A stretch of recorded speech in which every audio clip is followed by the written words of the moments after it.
안녕하십니까, 김문성입니다. 이번 시간 에센셜 112제 그 세 번째 시간 시작하도록 하겠습니다.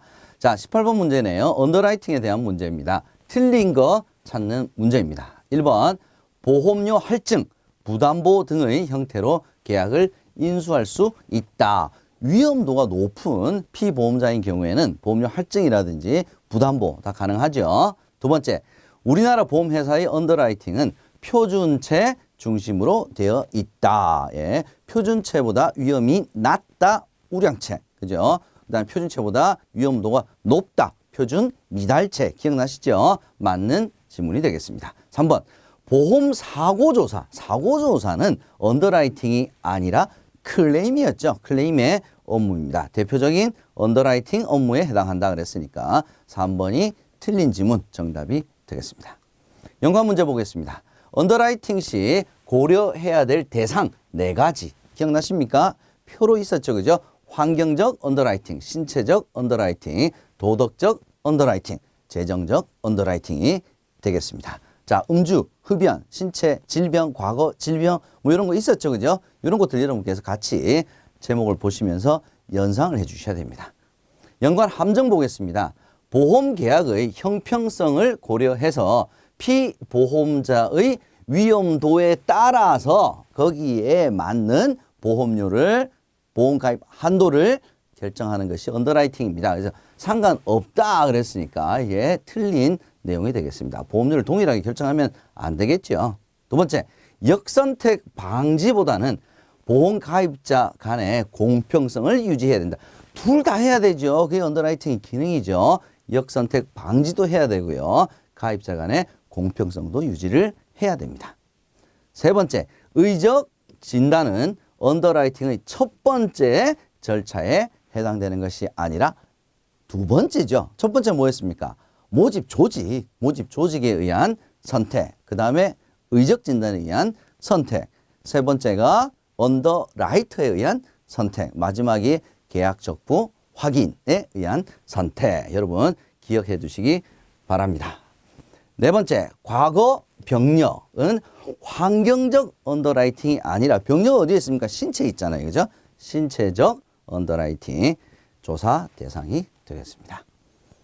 19번째, 클레임 보겠습니다. 자, 언더라이팅과 클레임 비교 문제 되게 많이 나옵니다. 에 대한 설명으로 틀린 거 한번 찾아보겠습니다. 1번, 보험 설계사는 1차 언더라이터 모집 조직에 의한 선택, 이게 1차죠. 역할을 수행하는 자이다. 맞는 지문이 되겠습니다. 2번, 클레임 업무 담당자는 업무의 전문성이 있어야 되겠죠. 예, 위에서 의학적 지식 필요합니다. 법률 지식 필요합니다. 약관 지식 필요합니다. 자, 세 번째, 클레임 업무가 잘못 처리가 되게 되면 보험금이 엉뚱하게 나가게 되겠죠. 잘못 지급을 하게 되면 회사의 경영수지에 영향을 크게 미칩니다. 그래서 미치지 않는다 그랬으니까 3번이 틀린 지문 정답이 되겠습니다. 연관 문제 보겠습니다. 언더라이팅에서 표준체보다 위험이 낮다. 위험이 낮다라는 것은 우량하다는 뜻이죠. 우량체. 두 번째, 표준 미달체. 표준 미달체니까 표준체보다 위험도가 더 높은 경우죠. 세 가지 계약 인수 형태는 보험료 더 받아야 되겠죠. 부담보 내지는 보험금 삭감, 특정 질병이라든지 특정 부위를 보장해서 제외 내지는 보험금 삭감 금액을 적게 책정하는 거죠. 연관 함정 보겠습니다. 보험금 한도 결정은 클레임의 주요 업무가 아니라 언더라이팅의 주요 업무죠. 클레임은 사고조사, 일단 보험금 지급 이걸 생각하셔야 되겠습니다. 두 번째, 클레임 업무 담당자는 기초적인 현장조사 기법을 기초적인 거 가지고 조사가 되겠습니까? 그죠? 상당한 지식을 가지고 있어야 이 업무를 잘 수행을 할 수 있을 것입니다. 기초적 틀린 표현이 되겠습니다.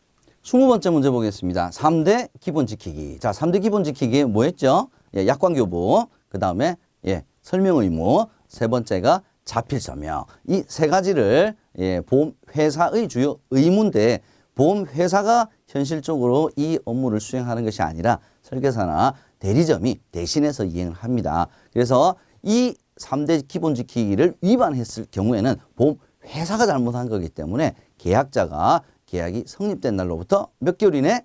3개월 이내에 계약을 취소할 수 있다가 기본적인 내용이었습니다. 1번 보험 약관을 교부를 할 때 계약에 관한 중요한 내용은 반드시 직접 설명해야 한다.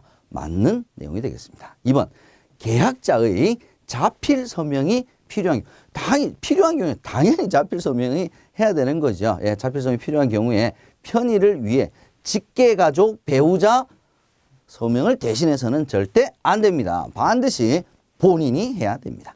3번 청약서 사본 약관 교부는 계약자의 부모에게 전달해도 무방.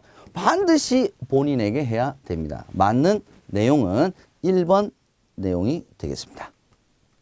연관 문제 보겠습니다. 자, 3대 기본 지키기를 위반하였을 경우에 계약자는 계약이 성립한 날로부터 3개월 이내에 계약을 취소할 수가 있습니다. 연관 함정 보겠습니다. 자, 설계사를 포함한 판매 담당 직원 등에 대한 판매 관련 평가 및 보상 체계는 설계사는 별도로 하죠. 그죠? 예, 설계사하고는 상관이 없는 내용입니다. 빠져야 됩니다. 두 번째, 보험회사는 독립적이고 공정한 민원 처리를 위해서 민원 접수 채널을 일원화 굉장히 다양하게 해야 되겠죠. 그죠? 다양한 민원 접수 채널을 운영해야 합니다. 그래서 일원화 틀린 내용이 되겠습니다. 3대 기본 지키기를 위반했을 경우에 계약자는 계약이 성립한 날로부터 30일이 아니라 3개월 이내에 계약을 취소할 수 있습니다. 21번 문제 보겠습니다. 보험 설계사의 고객에 대한 책임. 다음 중 보험 설계사의 책임, 의무에 대한 설명으로 맞는 거 찾는 거네요. 1번 보겠습니다. 보험 설계사는 고객의 재정 상태, 투자 목표, 위험 감수 수준 등을 고려해서 적합한 상품을 판매해야 된다. 당연히 맞는 얘기죠. 이게 적합한 상품 추천, 적합한 상품 판매에 관련된 내용이었습니다. 2번 고객의 동의가 있었을 경우에 납입하는 보험료를 일일 수금 방식으로 절대 수령해서는 안 된다. 중요한 금지사항입니다. 3번 고객의 동의를 받았다면 주민등록번호를 설계사가 사용할 수 있다. 주민등록번호는 어떠한 경우도 고객의 동의를 받았더라도 사용할 수가 없다. 이게 굉장히 중요한 내용이죠. 이 부분 시험 문제에 자주 언급이 되는 부분입니다. 연관 문제 보겠습니다. 고객의 진정한 필요에 의해서 계약을 전환을 하고자 하는 경우에는 반드시 어디다 자필 서명을 받아야 되느냐. 비교 안내 확인서. 이것도 잘 출제가 많이 되었던 부분은 아닌데 작년에 용어를 물어보는 문제가 출제가 되었다는 점 참조해 주시기 바랍니다. 연관 함정 보겠습니다. 계약자는 청약서 부본에서 보험 설계사의 계약전 알릴 의무사항을 확인할 수 있다. 자, 계약자에게 청약서 부본을 전달하는 이유는 자기가 자필 서명 잘 했는지, 그죠? 그 내용이 어떤 건지, 계약자 누군지, 피보험자 누군지 잘 세팅이 됐는지를 확인하라는 차원이 되겠습니다. 그 내용 안에 계약전 알릴 의무 사항은 설계사의 사항이 아니죠. 계약전 알릴 의무는 누구의 의무 사항이냐면 계약자 피보험자의 의무 사항이기 때문에 설계사의 계약전 알릴 의무 사항을 확인할 수 있다는 것은 틀린 지문이 되겠습니다. 22번 보겠습니다. 고객 정보 보호네요. 자, 보험 설계사의 고객에 대한 책임으로 틀리게 설명한 것은 1번 고객의 주민등록 번호는 동의가 있을 경우 사용이 가능하다. 이거 계속 제가 시험 문제 나온다 그랬죠. 그죠? 예, 이게 틀린 지문이 되겠습니다. 2번 보험료, 보험금 수익률 등 상품과 관련된 내용은 객관적인 근거 자료에 의해 안내해야 된다. 도덕 지문입니다. 3번 보험 모집에 종사하지만 업무 성격상 유지, 부활, 보험금 지급 등 모든 과정에 관여를 하게 된다. 판매 이후에도 관리가 필요한 상품이 바로 생명보험 계약의 특징 중에 하나였습니다. 그래서 정답은 1번이 되겠습니다. 연관 문제 보겠습니다. 보험 설계사의 3대 기본 지키기 나왔네요. 예, 약관 교부, 그죠? 중요한 내용 설명, 청약서 사본 전달, 그 다음에 자필 서명 안내. 이 세 가지는 반드시 여러분께서 기억을 해 두셔야 되겠습니다. 연관 함정 보겠습니다. 고객과 고객의 동의가 있을 경우에는 납입하는 보험료를 일일 수금 방식으로 수령할 수가 없습니다. 없다고 말씀드렸습니다. 두 번째, 상품 소개, 가입 권유 등 회사의 권리 의무에 관한 사항은 영리 목적의 광고성 정보에 해당하지 않는다. 자, 영리 목적의 광고성 정보라고 하면 판매와 관련된 거, 그죠? 판매와 관련된 상품 홍보, 안내 이런 게 영리성 광고 목적에 해당이 되겠습니다. 그러면 영리 목적의 광고성 정보가 아닌 것은 뭐냐? 뭐 납입 연체 안내라든지 아니면 뭐 대출 이자 안내라든지 계약자의 권리와 관련된 내용이 되겠습니다. 그래서 상품 소개, 상품을 소개하는 것은 영리 목적이죠. 그래서 얘가 틀렸습니다. 가입 권유, 얘도 영리 목적이기 때문에 해당한다고 봐야 되겠습니다. 23번째 문제, 보험 범죄 보겠습니다. 다음 보기의 사례는 어떤 유형의 보험 범죄인가? 자, 암 진단을 받은 자가 보험 가입을 하기 위해서 진단 사실을 숨겼어요.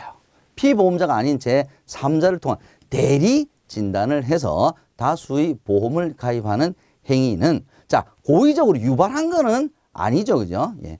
이것은 사기적인 보험계약의 체결에 해당이 되겠습니다. 왜냐하면 보험사고가 일단 발생한 것은 아니죠. 그렇기 때문에 위장을 했거나 허위 사고가 일어난 것은 아니기 때문에 꼭 여러분들께서 암기를 하시지 않으셨더라도 내용을 찬찬히 읽어보시게 되면 정답이 2번이라는 것을 유추하실 수도 있습니다.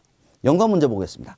보험사고를 과장을 하여, 일단 보험사고는 났네요. 그죠? 보험금을 청구하는 것 내지는 피해자가 없는 범죄. 자, 요게 키워드네. 자, 피해자가 있는 범죄로 인식되는 것은 경성사기, 피해자가 없는 범죄로 인식되는 보험사기는 연성사기에 해당이 되겠습니다. 자, 최근에 연성사기가 늘어납니까? 경성사기가 늘어나고 있습니까? 경성사기가 늘어나고 있죠. 연관 함정 보겠습니다. 경성사기는 보험금을 받으려는 과정에서 추가적인 피해자가 발생한다 이렇게 나와야 되겠죠. 그죠? 발생하지 않는 것은 연성사기. 2번, 보험사기 방지 관련 법률이 제정되어 있지 않은 것이 아니죠. 보험사기 방지 관련 법률이 보험업법에 분명히 명기가 되어 있습니다. 그래서 법적 근거가 마련되어 있습니다. 최근에는 경성사기가 증가하고 있습니다. 마지막으로 보험범죄가 민법상이 아니고 형법상 사기죄에 해당할 경우 처벌을 받게 됩니다.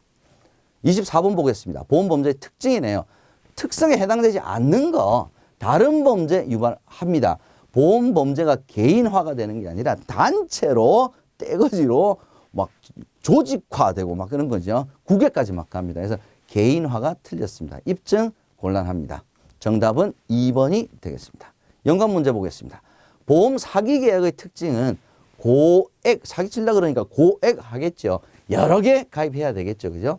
아는 사람한테 하질 않습니다. 비연고성 및 자발성 계약, 부자연스러운 보험계약, 보험 사기자들의 개인적인 속성, 빛에 쪼들려 있다든지 소비성이 굉장히 높다든지 그런 특성들을 가지고 있습니다.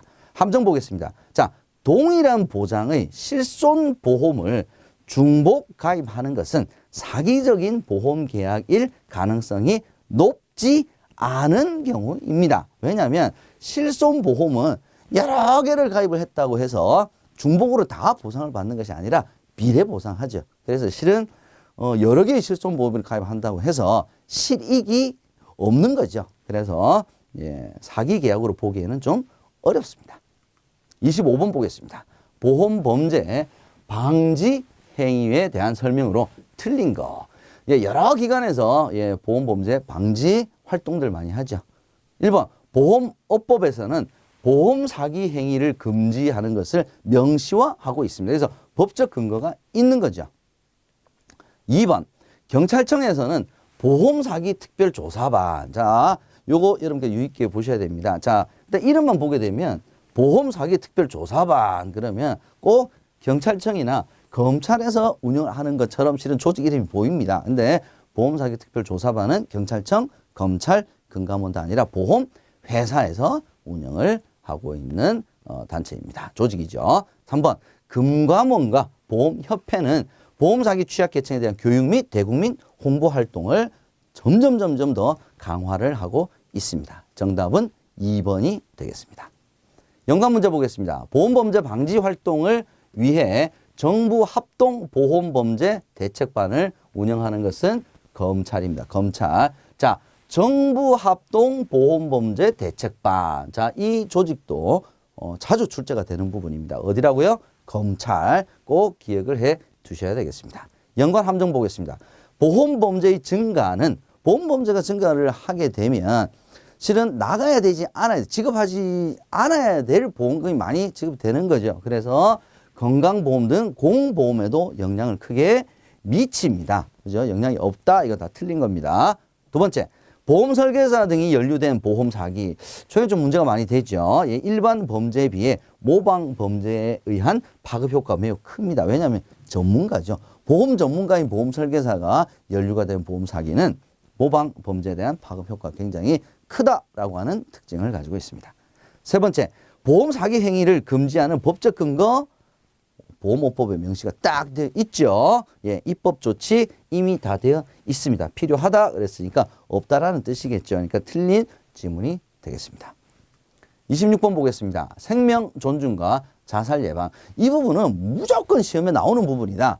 적어도 올해는 계속 나왔습니다. 그죠? 그래서 반드시 2020년에도 생명 존중과 자살 예방은 시험 문제가 자주 출제가 될 것으로 예상이 됩니다. 한번 보죠. 다음 중 중앙심리부검센터, 보건복지부에서 운영하는 곳이죠.에 대한 설명으로 맞는 것은 1번 생명보험 사회공헌위원회에서 운영한다 그랬으니까 일단 틀렸죠. 두 번째, 자살 사망자의 사망 원인을 다각도로 분석하고 자살 유종 및 전문 인력을 지원하는 일을 하는 곳이 중앙심리부검센터의 역할입니다. 3번 한강교량에 SOS 생명의 전화 설치하여 운영하는 것은 생명보험 사회공헌위원회의 역할, 활동이다. 이렇게 여러분께서 구별을 해 두셔야 되겠습니다.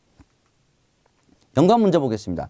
중앙자살예방센터, 국가 차원에서 하는 거죠. 2013년부터 개발 및 보급한 한국형 자살예방교육 프로그램은 보고, 듣고, 말하기. 요거는 여러분께서 상식적으로라도 꼭 알아두시면 좋을 것 같고요. 중앙자살예방센터에서 또 같이 하는 것이 게이트키퍼, 양성 이렇게 같이 공부를 해주시면 좋겠습니다. 연관 함정 보겠습니다. 생명보험사회공헌위원회에서는 한국형 자살예방 프로그램인 보고, 듣고, 말하기는 보급하는 것이 중앙자살예방센터입니다. 두 번째, 자살예방 게이트키퍼는 자살 사망자의 사망 원인을 다각도로 분석하고 자살 유정 및 전문 인력을 지원하는 것은 중앙심리부검센터에서 하는 것이고요. 게이트키퍼는 주변에 혹시 자살을 하려고 하는 의도가 있는 사람들 빨리 캐치를 해서 이 사람들이 자살하지 않도록 예방을 하는 그런 일을 하는 사람들을 우리가 게이트키퍼라고 얘기를 합니다. 27번 보겠습니다. 예, 생명 존중과 자살 예방 두 번째. 자, 생명보험 사회공헌위원회. 지금 현재 19개 생명보험 회사들이 생명보험 사회공헌위원회를 만들어서 활동을 하고 있는 단체지요. 거기에 대한 내용으로 틀린 거 찾아보겠습니다. 1번 농약 보관함 보급. 이거 생명보험 사회공헌위원회에서 하는 중요한 역할 중에 하나입니다. 그래서 자살 방지 노력합니다. 두 번째, 자살 위험군을 위해 치료비 등을 지원합니다. 오케이. 요거 사회공헌위원회에서 하는 일이죠.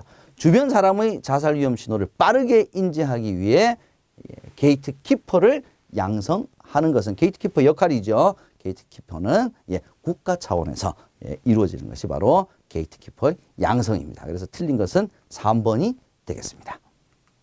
연관 문제 보겠습니다. 주변 사람의 자살 위험 신호를 재빨리 인지하여 전문가에게 인계를 해서 자살을 예방하는 활동을 하는 사람을 게이트키퍼라고 얘기를 합니다. 연관 함정 보겠습니다. 생명보험사회공헌위원회에서는